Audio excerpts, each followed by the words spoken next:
একটা গল্প মনে পড়ে গেল।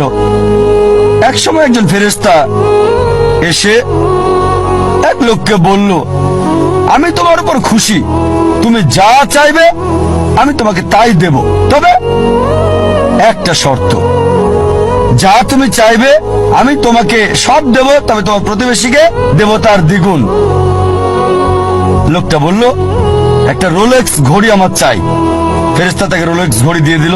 প্রতিবেশী দুটো রোলেক্স ঘড়ি পেল। লোকটি বলল, একটা মার্সিডিজ গাড়ি আমার চাই। ফেরেশতা তাকে মার্সিডিজ গাড়ি দিল। প্রতিবেশীকে দুটো মার্সিডিজ দিল। লোকটি বলল, একটা সুন্দর বড় বাংলো চাই। ফেরেশতা তাকে সুন্দর বড় বাংলো দিল।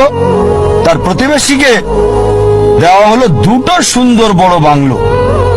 লোকটি পরে বলল, দয়া করে আমার শেষ ইচ্ছাটা তুমি পূরণ করে দাও। কি সেটা? আমার একটা চোখ তুমি নষ্ট করে দাও, যাতে কিছু আমি চোখে না দেখতে পাই। চিন্তা করেন, সে তার নিজের চেয়ে প্রতিবেশীকে নিয়ে বেশি ব্যস্ত। তার জীবন সহজ কিন্তু জটিল সেটা ভাবছে না সে। প্রাচুর্য কি দারিদ্রতা যাই থাকুক, সে বেশি চিন্তিত তার প্রতিবেশীর চেয়ে ভালো জীবন যাপন করা নিয়ে।